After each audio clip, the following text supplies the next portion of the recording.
Hola, ¿qué tal todos? ¿Cómo están? Espero se encuentren muy bien, toda la comunidad de CIO Club México y también toda la comunidad tecnológica de México. Les deseamos que estén muy bien, los saludamos con mucho gusto. Estamos aquí para presentarles un primer programa de una serie que tendremos y que estaremos haciendo mes con mes. Y estoy muy contento porque voy a estarlo conduciendo con un gran amigo, mi querido Martín Guevara. Adelante, mi querido Martín. Buen día, Juan.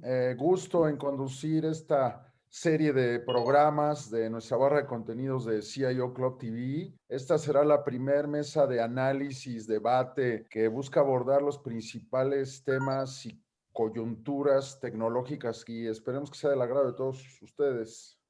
Perfecto, mi querido Martín. Como bien lo comentas, este va a ser un programa que vamos a hacer de manera mensual con expertos de las tecnologías de la información en México y va a ser muy rico para conocedores de la tecnología y no tan conocedores. Creo que vamos a hacer una serie de programas bastante interesantes, mi querido Martín.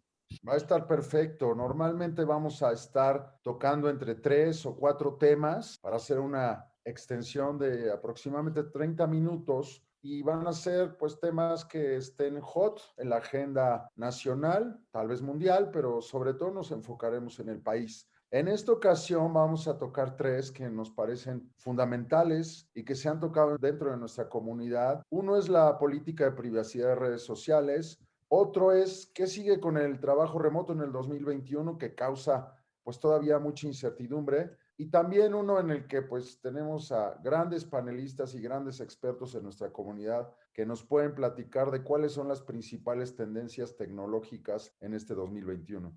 Bueno, pues, ¿qué te parece que sin más preámbulo presentemos a nuestros panelistas de este primer gran programa que lo estrenamos precisamente con ellos? Empezamos con José Barreto, le damos la más cordial bienvenida. Él se graduó como ingeniero en computación en la Universidad Nacional Autónoma de México en 1994. Obtuvo con mención especial la maestría de Tecnologías de la Información y Administración en el ITAM en el 2001. Tiene una maestría en redes y sistemas de la información en la Escuela Nacional Superior de Telecomunicaciones en Bretaña, Francia.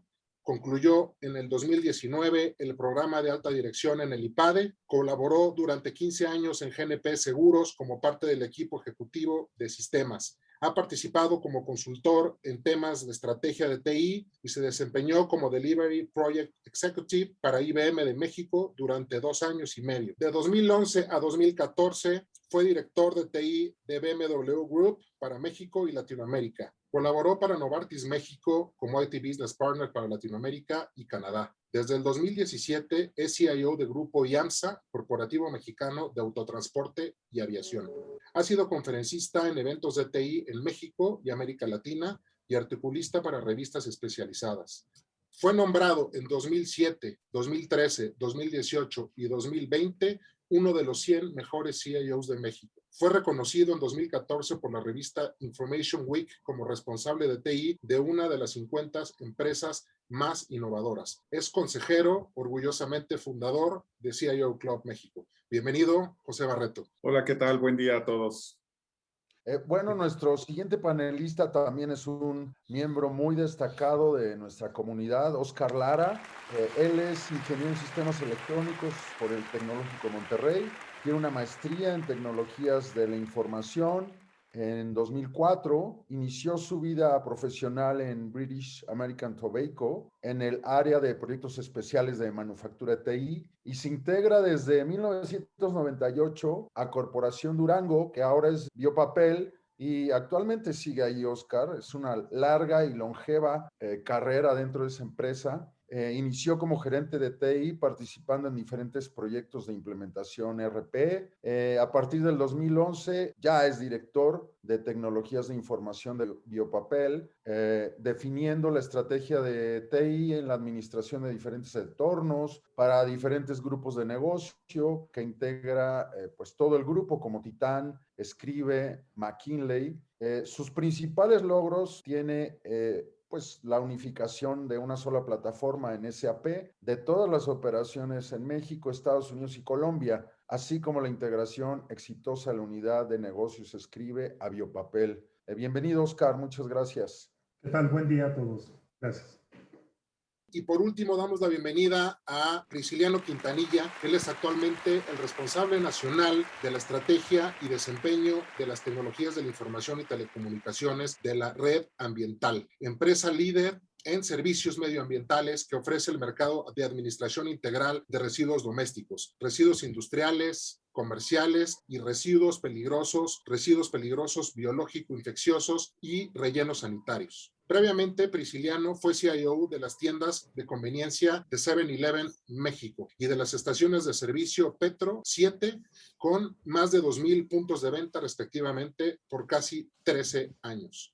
Con preparación académica profesional en el Instituto Tecnológico de Estudios Superiores de Monterrey en el área de tecnología, posgrado en administración empresarial y estudios especializados en innovación y desarrollo ejecutivo en el Boston University Metropolitan College y PADE y MIT Sloan School of Management. Prisciliano ha sido nombrado en 3 ocasiones uno de los mejores 100 CIOs de México por InfoWorld y también orgullosamente miembro del Consejo de CIO Club México. Buen día, muchas gracias. Bienvenido Prisciliano y bienvenidos todos. Y ahora sí, mi querido Martín, te dejo para que abramos este gran primer programa y esta mesa de análisis de CIO Club. Perfecto, Juan Carlos, muchas gracias. Pues le entramos directo a nuestro primer tema, que es las políticas de privacidad en redes sociales y particularmente seguramente vamos a hablar de WhatsApp. Empezaría contigo, Oscar, si pudieras ayudarnos a darle contexto a nuestro auditorio rápido, concreto, de qué ha pasado en este primer trimestre del año en relación con las políticas de privacidad de redes, que principalmente se desató con todo este tema del cambio de políticas de WhatsApp. ¿Cuál es tu opinión, Oscar? Claro que sí, con mucho gusto.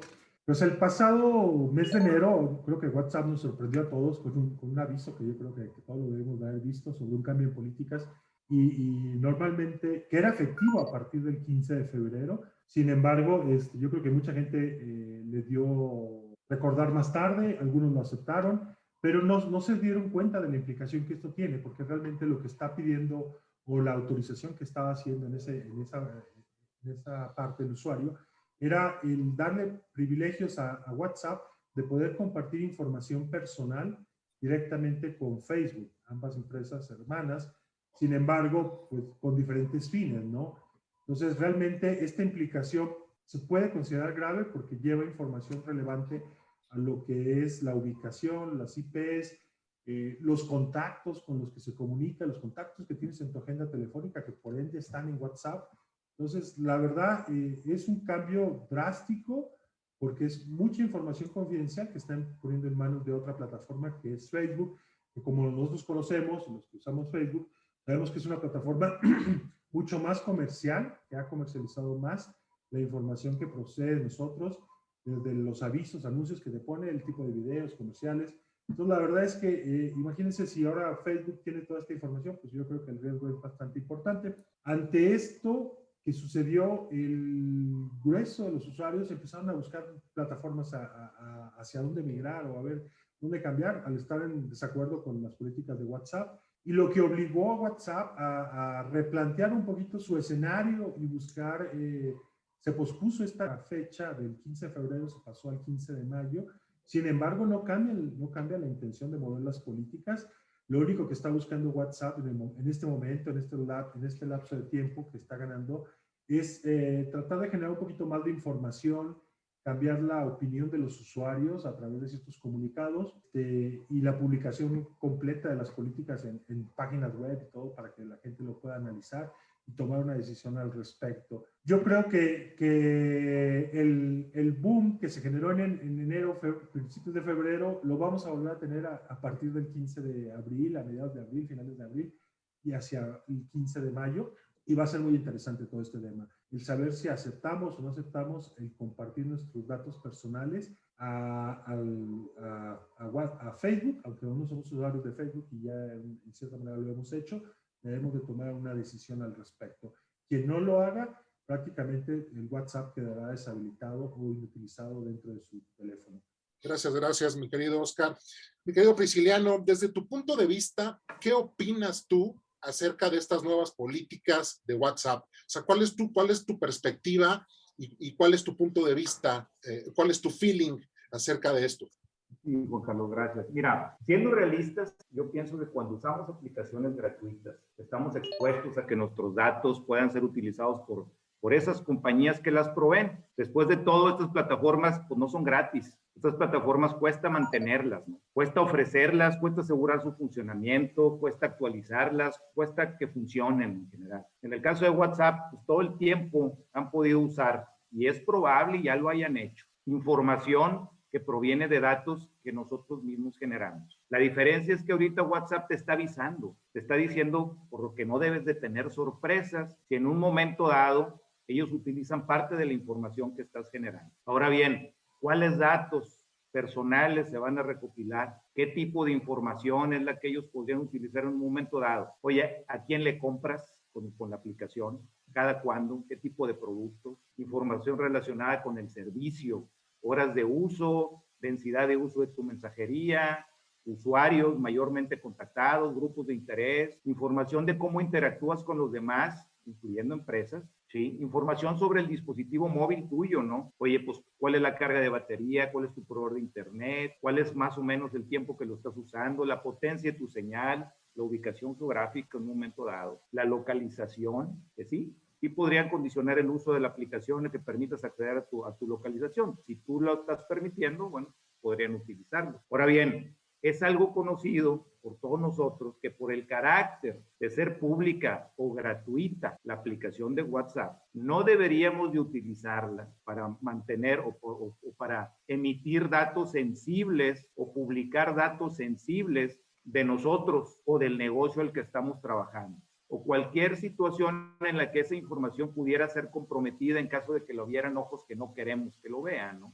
Este riesgo normalmente no existe en aplicaciones a las que normalmente nosotros tenemos acceso porque pagamos una licencia, es decir, aplicaciones que tienen costo. Y por ende, normalmente hay un contrato de confidencialidad en el uso de esta información. Entonces yo me pregunto, ¿la seguiremos usando o no? Pues depende del apetito de riesgo que tengamos. ¿Van a usar nuestra información? Pues no sabemos con exactitud. Probablemente sí, probablemente no. ¿Para cuáles fines? Según yo, para fines prácticamente comerciales. Es lo más lógico, ¿no? Oye, ¿y hay alternativas de aplicaciones gratuitas al WhatsApp? Claro, hay varias alternativas. Podemos hablar de Telegram, de Signal, de Trema, etcétera. Mismas que al día de hoy, pues no han sacado ahora sí que las uñas acerca de la utilización de tus datos personales. Pero harán lo mismo, pues si ya lo hizo una, probablemente las demás lo puedan hacer también. Entonces, ¿qué nos queda? Pues nos queda decir, ¿vamos a seguirla usando en el futuro o no? ¿Vamos a usar para la empresa o vamos a usar de manera personal? Ese es el tipo de decisiones que debemos de tomar. Ese es mi punto de vista. Muchas gracias, Prisi. Buenísimos tus comentarios. Pepe, entonces, ¿qué deberíamos de hacer? ¿Qué opciones tenemos? A lo mejor platícanos algunos pros, cons de las diferentes aplicaciones de comunicación que hay, como algunas de las que ya comentaba Prisi. ¿Cuál es tu opinión al respecto? Y con todo gusto. Pues yo coincido con la visión que mis colegas plantean. Yo creo que la clave está en clasificar el contenido. Es decir, desde mi óptica, si estás hablando de asuntos muy confidenciales, muy delicados, pues vale la pena apoyarse en herramientas empresariales, en herramientas por las que pagas una licencia y tienes cierta protección. Por ejemplo, Microsoft tiene algunas, Google tiene algunas, y yo creo que de esa forma pues te sientes más seguro y sabes desde dónde te estás conectando, dónde está la información, aunque ambos esquemas pues están muy basados en tecnologías de cloud. Entonces yo diría que la clave está en diferenciar el contenido. Ahora bien, para fines personales, yo creo que a ninguno de nosotros nos gustaría que de pronto intercambiamos una foto, por ejemplo, de nuestros hijos o algo así sensible y que de pronto estuviera en Facebook sin tu autorización. Yo creo que el ser cuidadosos con la información que publicamos y que sepamos que hay cosas que no deberíamos estar compartiendo en las herramientas que hoy existen, como las que se mencionaron, o cualquiera que pueda venir, porque yo creo que cuando estás en la red siempre existe el riesgo de que tu información sea vulnerada, ya sea por estas herramientas o por otras más que utilizan hackers para interceptar la información. Ahora, yo creo que no deberíamos de preocuparnos demasiado. ¿En qué sentido? Yo creo que si estás hablando de información altamente confidencial, debería de basarse en herramientas por las cuales se paga una licencia de uso. Si estás hablando de herramientas de uso gratuito, como WhatsApp, como Telegram, yo creo que debes de estar consciente que siempre vas a tener cierto grado de vulnerabilidad. ¿Y cuál es la ventaja? Los pros o contras que decías. Pues bueno, el contra del primer grupo de herramientas es que cuestan. El pro es que sientes más seguridad a utilizarlas porque tienes ciertos derechos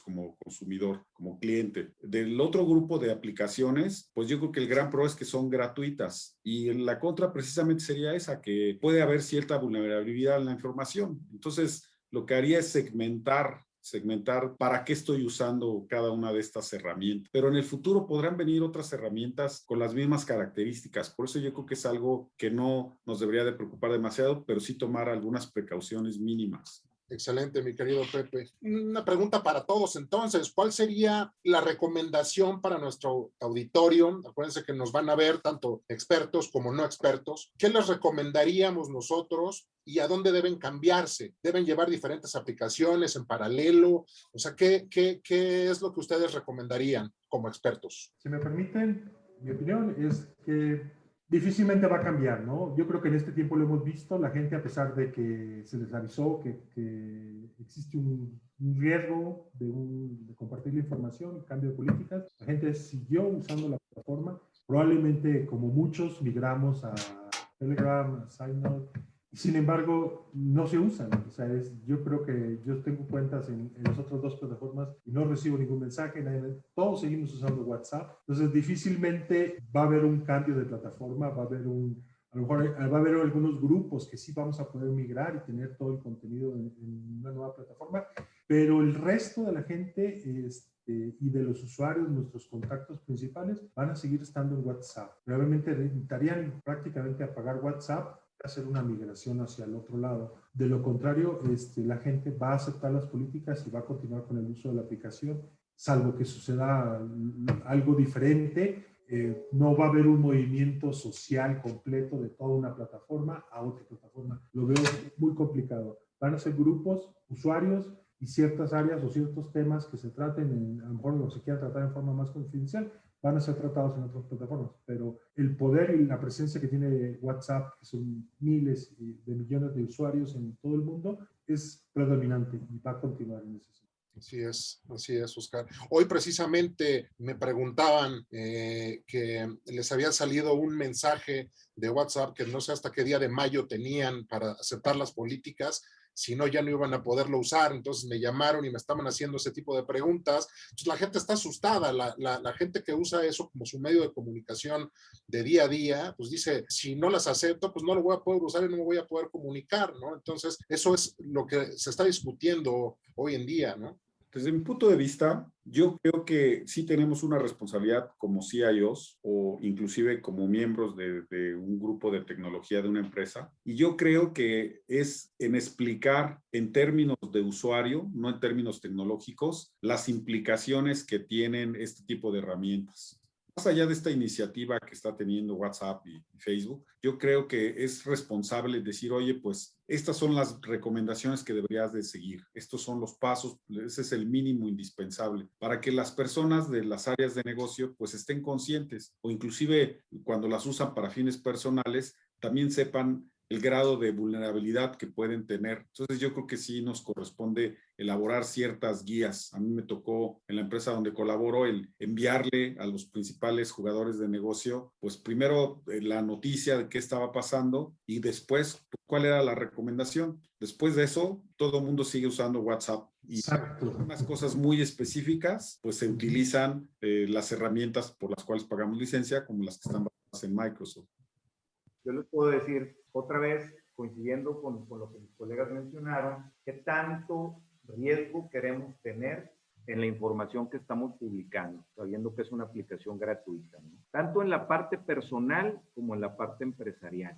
Es disciplina, simplemente. Es concientización, culturización de lo que puede pasar si seguimos publicando información sensible. Realmente, yo creo que mi punto de vista es ese, es la disciplina, la cultura. Vaya, en caso de que haya pánico, después de la explicación, pues siempre se pueden elegir alternativas gratuitas también si lo quieres ver, con la desventaja de que, pues de que tu número de usuarios en esa comunidad pues no va a ser igual que el WhatsApp. Probablemente nunca lo sea, o probablemente se tarde mucho tiempo, estoy hablando a lo mejor de años, de poder subir a todas esas personas que están dispuestas a seguir utilizando el WhatsApp sin importarles mucho el tema de la seguridad, porque ya están educados en no publicar información que pudiese comprometer. Por el lado empresarial, hacer hincapié en que la información confidencial de la empresa no debe de ser transmitida por este tipo de medios. Entonces, eso es lo que creo que podemos hacer como responsables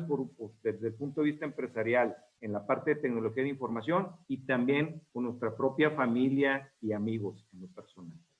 Más claro en el agua. Pues bueno, yo creo que aquí nos podríamos pasar horas hablando de esto, pero lamentablemente estos tiempos son muy cortos. Entonces, ¿qué les parece si pasamos a nuestro segundo punto, a nuestro segundo tema del día de hoy? Y vamos a hablar de qué sigue para este 2021 en el trabajo remoto. ¿Qué es lo que va a suceder en este 2021 todavía?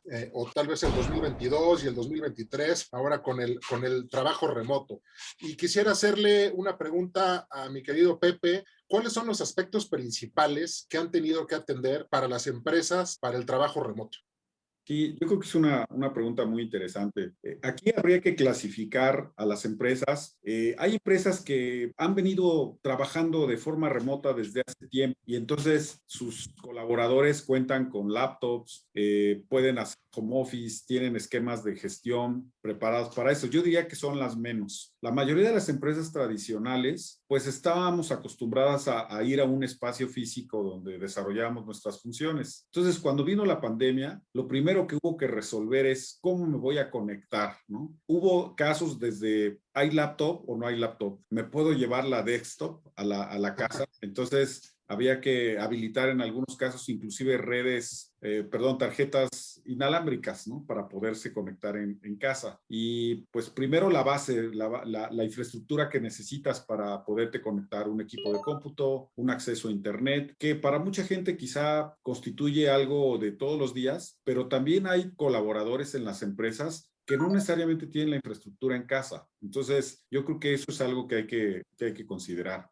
Segunda, ¿cómo se va a proteger la información? Porque finalmente si estás colaborando en casa, pues estás utilizando información de la compañía. Entonces tienes que tener cierta cultura de protección de la información para que no ande en donde tú no quieres que esté, ¿no? También hay mucho que se debate sobre cómo medir la productividad. Yo tengo por ahí varias peticiones de las áreas de recursos humanos y de otras áreas de negocio de cómo vamos a medir que la gente realmente esté trabajando. Y yo ahí personalmente opino que no hay que volvernos locos con eso. Es decir, hay herramientas que te pueden medir en qué pantalla están las personas, cuánto tiempo pasan en ciertas aplicaciones, pero yo creo que ahí lo más valioso es la gestión que como managers, que como gerentes hacemos de las personas, los objetivos que vayamos poniendo, ciertos esquemas de gestión que nos permitan ver en qué está la gente, ¿no? Más que la gente se sienta vigilada. Yo creo que sería un efecto contraproducente para este esquema desde mi punto de vista, ¿no? Y si la empresa debe de pagar la luz y el internet, yo creo que es una discusión que se debe de tener y en la medida de lo posible, sobre todo los grandes corporativos, yo creo que bien harían en hacer eso, en cubrir a sus colaboradores con esos gastos, porque se está desmontando un gasto de oficinas enorme. Y yo creo que también está teniendo, de la gente con la que yo he platicado, la mayoría de la gente que vivía muy lejos, sobre todo en ciudades como la Ciudad de México, que podían invertir tranquilamente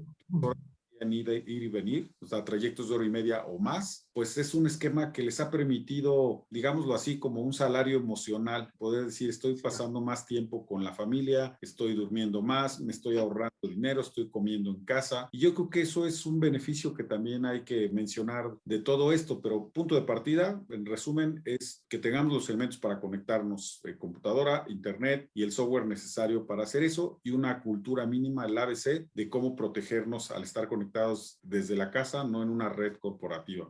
Gracias, Pepe. Excelentes comentarios, Pepe. Si puedo resumir un poco lo que dijiste, es una gestión remota de la gente a través de resultados, ¿no? Y este trabajo remoto ha ayudado mucho a que tengan que desarrollar ese tipo de herramientas, ¿no? Correcto.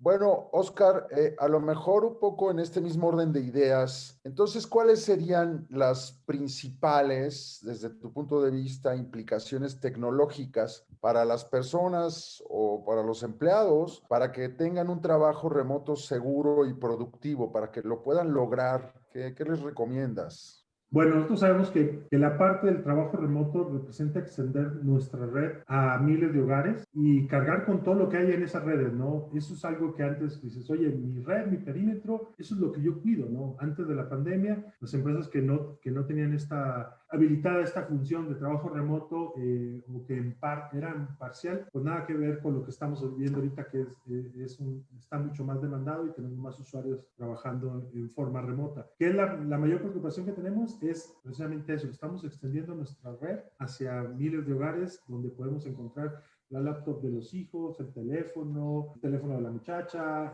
muchos dispositivos conectados de manera segura o insegura a esa red, y esa misma red es la que estamos permitiendo que nuestro empleado, nuestro colaborador esté trabajando en forma remota, ¿no? Entonces tenemos que ser conscientes de eso, del riesgo que implica, y empezar a tomar las medidas necesarias para habilitar no solamente decirle, oye, te estoy dando el acceso al internet, te estoy dando un equipo de cómputo, una VPN, un acceso seguro con doble factor de identificación.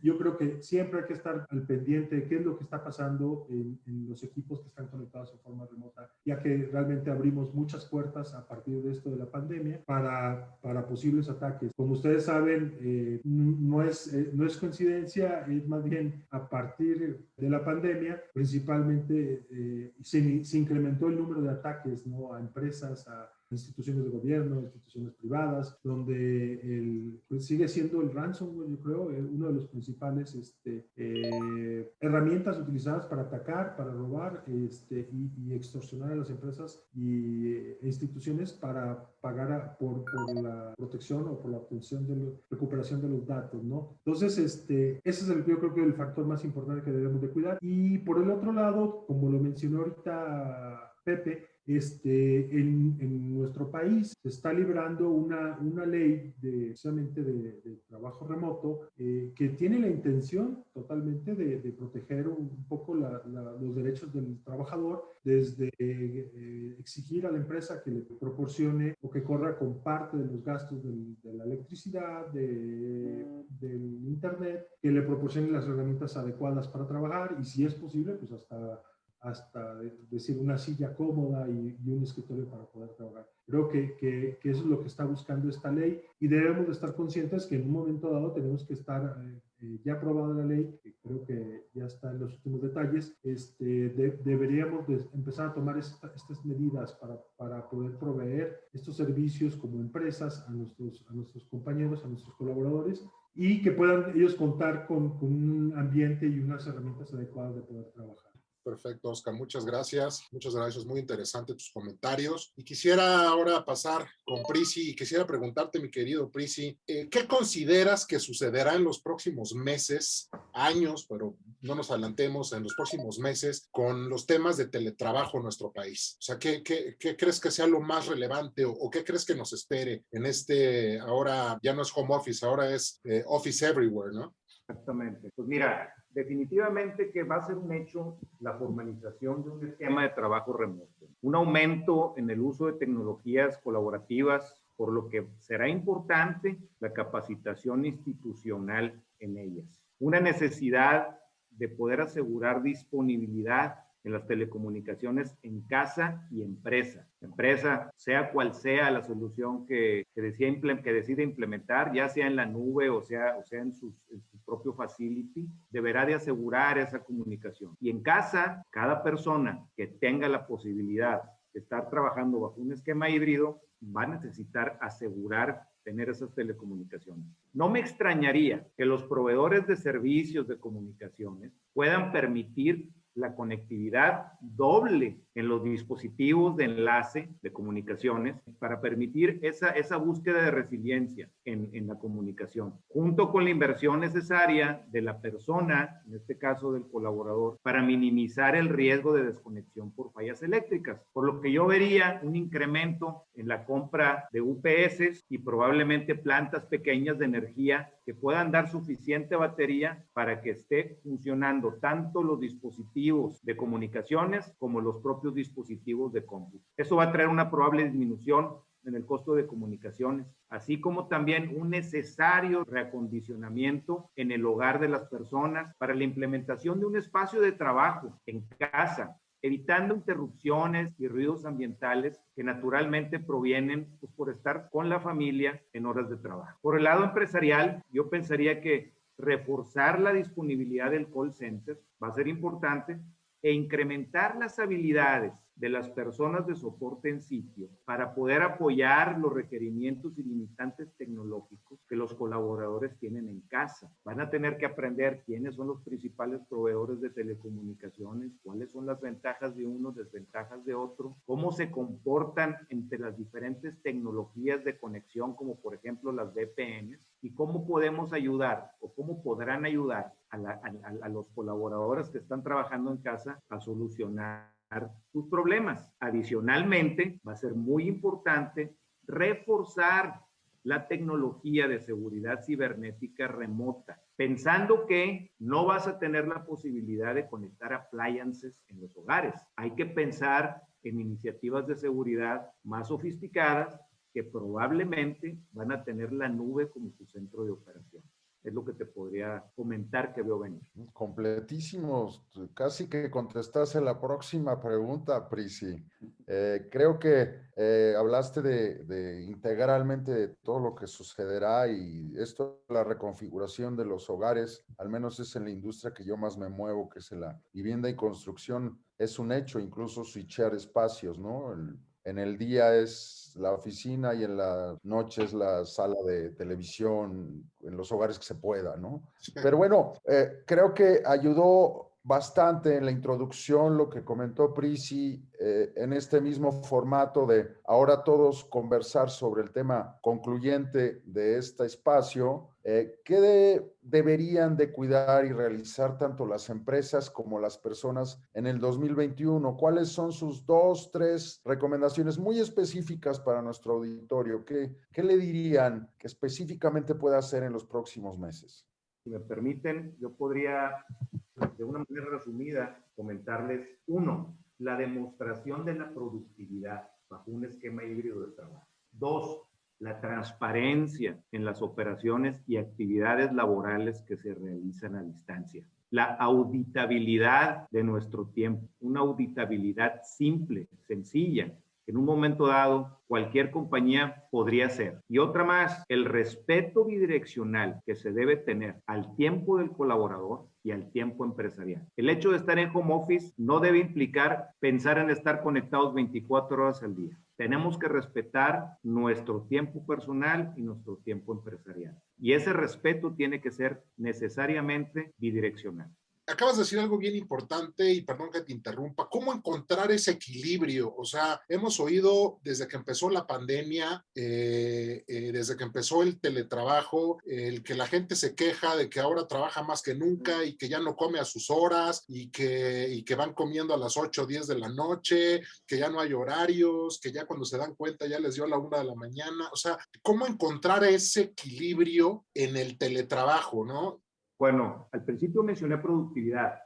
Es por objetivos el asunto. Cuando me refiero yo que tiene que ser transparente y tiene que ser auditable, es, oye, yo cumplo con lo que me comprometo cuando te digo en el momento en que te digo, ¿no? Para mí eso es lo más importante, eso es productividad. Oye, si hay compañías que quieren escarbar el uso que estás haciendo de las aplicaciones, bueno, el poder tener tecnología para que veas que estoy utilizando las herramientas de trabajo para hacer mi trabajo, pues para todos es sano, ¿no? Eso lo veo así de manera, vaya, ahora sí que normal, ¿no? Y el tema del tiempo, de que, oye, pues es que estoy conectado todo el tiempo y es que ahora sí que como encima de la computadora, eso es parte de la adaptabilidad al nuevo esquema de trabajo. No por el hecho de que revises mi agenda y veas huecos, puedes agarrar todos los huecos. Es más bien al revés. Programa tus actividades personales con antelación para que pueda ser evidente, oye, este tiempo lo tiene ocupado, no lo puedo utilizar. Destina tiempo para comer, destina tiempo a lo mejor para hacer ejercicio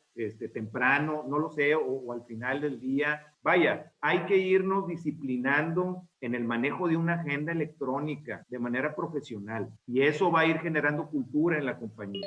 Ese es mi punto de vista. Creo que eso funciona porque, digo, dicho sea de paso, si tú ves la agenda de alguien, no le pones una cita si sabes que está ocupado, pero para eso hay que aprender a manejar citas electrónicas, hay que aprender a manejar el uso de la agenda electrónica y respetar esos tiempos. Sobre esa línea de pensamiento, un fenómeno que creo que se puede dar. Como sabemos en las grandes ciudades, al menos en el país, hablando por ejemplo de la Ciudad de México, vivir en la Ciudad de México es más caro que en otras ciudades. Las casas son más caras, los departamentos, la renta, en fin. Y yo creo que esto bien instrumentado inclusive puede derivar en el mediano plazo en una descentralización del país.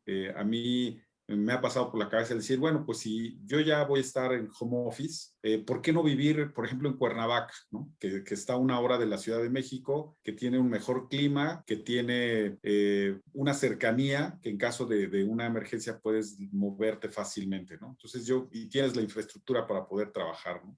Particularmente a mis clientes, a mi jefe, le da igual desde dónde trabajo, ni siquiera se fijan si me conecto a través de un teléfono, de la computadora, mientras el resultado esté, que eso es muy importante, ¿no? Yo creo que eso es un fenómeno que habría que valorar. Otra cosa es, creo yo que también el papel del área de recursos humanos es muy importante. A mí me ha tocado que en el último año, que prácticamente estamos cumpliendo, ha mandado una cantidad enorme de comunicados sobre el COVID, sobre cómo protegerse, cómo cuidarse. Y yo creo que también hace falta que recursos humanos, que quizá son los que tienen más técnicos, aporte sobre cómo poder organizar mejor tu tiempo, porque quizá hay personas mucho más organizadas y hay personas menos organizadas, y yo creo que lo que mencionaba Prisi es muy importante. O sea, tiene que haber un espacio para hacer ejercicio, tiene que haber un espacio para comer, un espacio para estar con la familia, etcétera. Entonces, quizá recursos humanos pudiera influir en cómo promover eso, ¿no? A mí me tocó recibir recientemente de la escuela de mi hijo un comunicado de actividades en familia durante la pandemia, ¿no? Por ejemplo, y yo creo que aunque la pandemia se acabe, hay cosas que se pueden hacer. Y también el tema de sincronizar horarios, pues, por último, ¿no? Quizá hay personas que son más productivas en la mañana, hay otros que podemos ser más productivos en la noche, entonces eso yo creo que se tiene que llegar a un acuerdo. Y como bien me aclaraba el otro día uno de mis clientes, uno de mis usuarios, director de un área, me decía, es que no pensemos solo en el trabajo profesional, ese tiene sus características, pero hay otro trabajo que requiere cierto monitoreo distinto, como por ejemplo el estar en un call center, ser un operador de un call center, ahí sí necesitas un horario de entrada, necesitas ciertos protocolos para contestar las llamadas, en fin, estar metido en el trabajo de una forma distinta, ¿no? O hay trabajo físico que también en algunas empresas se hace, pues que ese no puedes hacer home office. En el caso de la industria donde yo estoy, pues hay mecánicos que tienen que estar ahí. Los conductores, pues más vale que estén con las manos en el volante, igual pilotos. Por piedad. Entonces, definitivamente, pues hay que considerar que hay una gama amplia de trabajadores, no solamente trabajadores, vamos a decir, de corte administrativo. Fíjate que en ese punto, en nuestro caso, cuando recién inició la pandemia, empezamos a ver conexiones de gente trabajando a las 3, 4 de la mañana, terminando a la 1, 2, y decías, oye, ¿por qué están conectados a esa hora? O sea, ¿qué pasa? Yo creo que es un poco la falta de costumbre, la de decir, oye, pues tengo que estar en el trabajo, no importa que le dé hasta muy tarde. Pero luego empezamos a ver todo lo que generó la pandemia, el hecho de estar encerrados, el hecho de no tener no socializar tanto como tenemos la costumbre de ir al trabajo, ver, saludar, conocer gente. Empiezas a darte cuenta de que decir, oye, esto no es sano. La gente no es sano que esté trabajando fuera de horario, fuera horas prolongadas, jornadas de más de 10, 12 horas diarias. Y la verdad es que llegamos a un acuerdo y platicamos con la gente, con psicólogos, con gente de salud organizacional y acordamos decir, oye, este es el horario para las conexiones remotas, 7 de la mañana, 6 de la tarde, habrá sus excepciones, oye, cierre mes, bla, bla, bla, se me junta o alguien que requiera por sus funciones poder conectarse afuera de horario, pero sí buscar darle al trabajador, al colaborador, darle su horario, darle su tiempo para que se organice, decirle, esta es tu hora en la que puedes sacar tu trabajo, ¿no? Y claro, sácalo en esas horas. Además, disfrútalo, aprovechalo, estás en tu casa, estás con tu familia, ese es el tiempo que tú debes de tener ahorita de salud mental para que les permita sobrellevar todo esto que ha sido, pues en cierta manera, muy difícil para todos, que es la parte del encierro, del estar restringidos y el estar en sus casas, ¿no? De acuerdísimo, mi querido Oscar, y qué ganas de quedarnos platicando con ustedes horas, pero como les digo, pues esto, el tiempo nos come, así es que mi querido Martín, vámonos duro y directo al último punto que traemos en este interesante programa inaugural de la mesa de análisis de CIO Club. Entonces, mi querido Martín, adelante con el último punto. Perfecto. Pues es el de principales tendencias tecnológicas y sabemos que este punto nos podemos quedar hablando aquí 24 horas, ¿no? Incluso hicimos ahora un evento en febrero de la comunidad en el que abordamos muchas de estas. Es difícil la pregunta que te voy a hacer, Prisi, yo lo sé, pero ¿cuáles son tus principales o favoritas 3 tecnologías a adoptar en el 2021? Ya sabes que hay una gama inmensa, pero estoy seguro que tú tienes muy buenas recomendaciones para nuestro auditorio. Pues mira, desde el punto de vista de las necesidades que tenemos como compañía, como un jugador clave en el sector, te puedo decir que inteligencia artificial e Internet de las cosas va a ser fundamental. Eso visto como si fuera por un lado, la inteligencia artificial nos debe ayudar muchísimo para poder soportar procesos masivos en el reclutamiento de personal, por ejemplo. Internet de las cosas nos debe ayudar también muchísimo para poder tener dispositivos conectados de manera ubicua a Internet que me estén sensorizando y mandando datos relevantes a la nube para poder tomar decisiones basadas en el comportamiento de una inteligencia artificial que me permita evitar tener una persona que esté revisando estos datos para tomar decisión. Por eso las veo yo muy de la mano, ¿no? Esas dos y las veo como una. Otra más es la analítica predictiva. En función a un enorme volumen de datos, ¿cómo puedo encontrar en ese volumen de datos los indicadores que me permiten predecir la venta o predecir el requerimiento de servicio que en un momento dado puedo tener hacia mis clientes? Asimismo, la incorporación del Robot Process Automation como una tecnología que pueda ser fiable. Pero bien importante, no voy a automatizar los procesos sin revisarlos antes. ¿Qué se debe hacer? Se debe, hace cuenta, hacer un revisit de los procesos, un reanálisis, una reingeniería. Y una vez determinado el proceso óptimo, ahora sí, aplicamos una tecnología de RPA para poder hacerlo más eficiente, para poder hacerlo con menos gente y que las personas que lo utilicen se dediquen a otro tipo de cosas más analíticas, no tanto operativas. Y finalmente te podría decir que la tercera es el reforzamiento de la seguridad cibernética en casa y en oficina, sobre todo derivado del nuevo esquema híbrido de trabajo, en donde ya no somos dueños completos de la infraestructura de trabajo.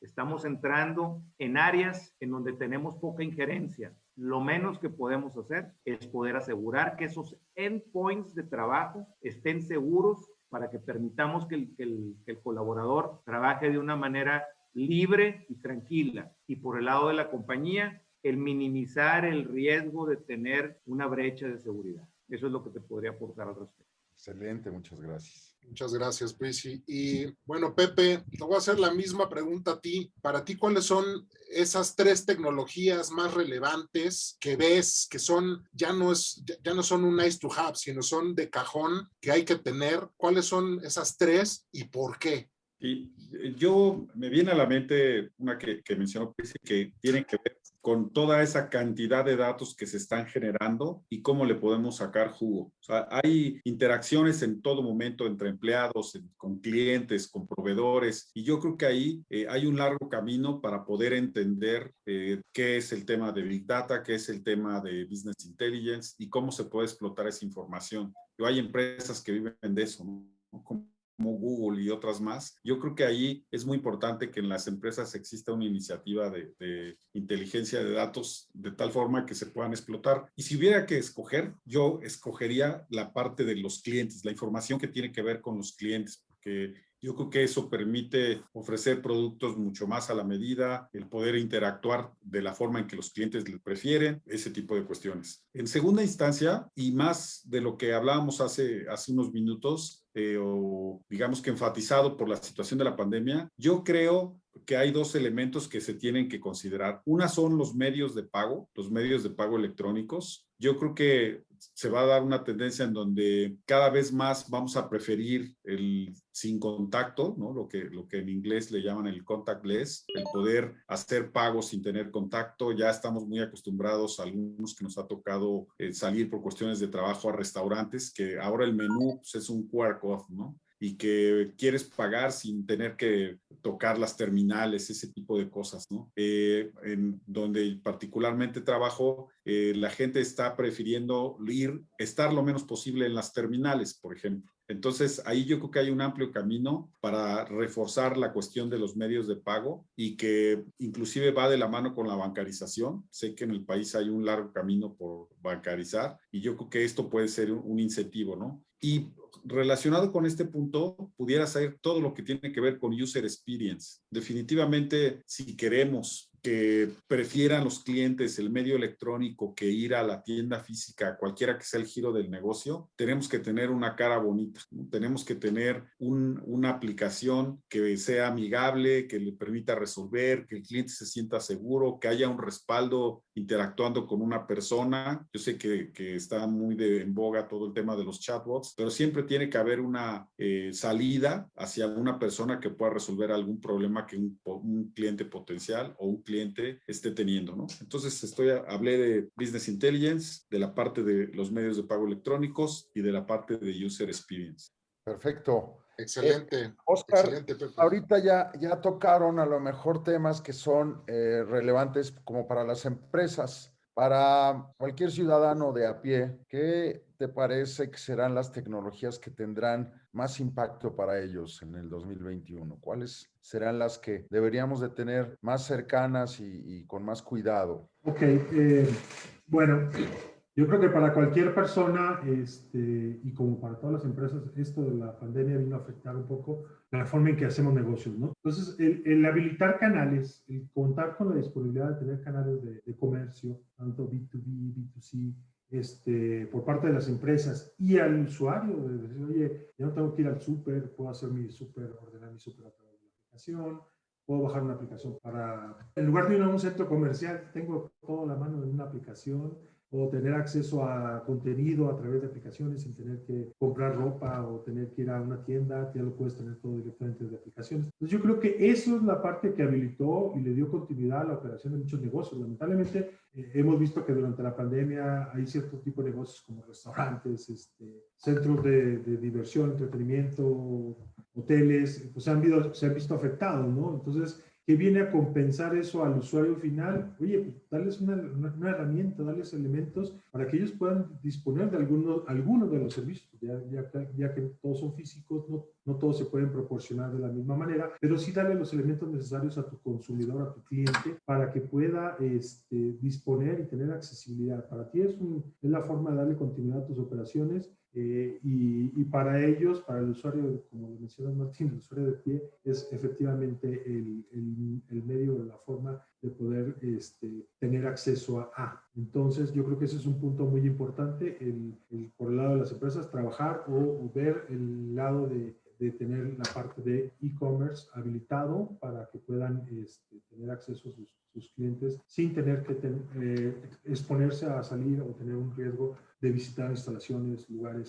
que pueden poner el riesgo de contagio o algo por el el estilo, ¿no? Por otro lado, yo creo que para el usuario final también es muy importante hacer conciencia de la parte de la seguridad, vuelvo a insistir. Yo creo que esto debe estar en el top 3 de cada uno de los CIOs, pero también de la gente, tenemos que hacer conciencia hacia el usuario final, ¿no? Decir, oye, se está volviendo cada vez más complejo y más expertos, los hackers, la gente que busca obtener o hacer negocios de una manera ilícita. Entonces, debemos de tener al usuario que sea consciente de todos los riesgos que implica operaciones a través de Internet, sitios que visitan, todo. Pasa uno más tiempo en su casa, tiene más acceso o tiempo de ocio para acceder a estos sitios, a ver cosas, pero tiene que estar consciente la gente de su seguridad y de la seguridad de su información, y relacionado con lo que vimos también de WhatsApp, de la seguridad de sus datos personales, ¿no? Entonces, realmente yo creo que ahí es el área donde debemos de apoyar, debemos de concientizar en la medida que podamos a nuestros usuarios, a la gente que tiene relación con nosotros, sobre la seguridad de sus datos personales. Y por último, referente a la parte de RPA, pues vienen muchos cambios también por ahí en la parte legislativa sobre lo que es el outsourcing, ¿no? Es algún tema que creo que está en boga también, y estamos esperando para ahora, abril, mayo, una nueva legislación. Y creo que tiene implicación tanto para las empresas como para la gente que está empleada. Y yo creo que la parte de RPA debería ser una herramienta que sea útil, que permita a las empresas, en este caso, poder contar con elementos que puedan cubrir en cierta manera algunas de las funciones que son tareas repetitivas, tareas cotidianas que se hacen con gente o con personas a través de outsourcing, que podríamos reemplazar a través del uso de este tipo de tecnología. Esos serían los 3 puntos que yo comentaría al respecto. Excelente, excelente, mi querido Oscar. Pues creo que está completísimo, creo que está clarísimo. Hay varios comunes denominadores, ¿no? La analítica de datos, temas de e-commerce, temas de IoT. O sea, creo que el mundo está tirando para allá, ¿no? Pues les agradecemos mucho a los 3. La verdad, lamentablemente mi tiempo ya se nos terminó. Les recordamos que este video estará en nuestra plataforma de YouTube, en el canal de CIO Club TV, en donde podrán dejar sus comentarios. Recuerden darle manita arriba, suscribirse a este canal. Habrá contenido realmente interesante, y este es el primer programa de muchos que habrá dentro de esta plataforma digital de CIO Club. Muchas gracias a los 3. Mi querido Martín. Pues no me queda más que cerrar diciendo que ha sido un placer, un honor platicar con todos ustedes. Estoy seguro que ese contenido se va a quedar y va a dar muchas ideas a muchas personas de nuestra comunidad y de pues la comunidad ampliada de gente que nos escuche, y pues estarán todos los miembros de nuestra comunidad. Esperemos que puedan participar y nos den sus diferentes puntos de vista en los temas de coyuntura. Muchas gracias, buen día a todos ustedes, y que haya mucha salud, sobre todo para todas sus familias. Gracias a todos. Visítenos en nuestro canal de YouTube. Manita arriba, suscríbanse a nuestro canal. Muchas gracias. Buen día a todos. Buen día. Buen día.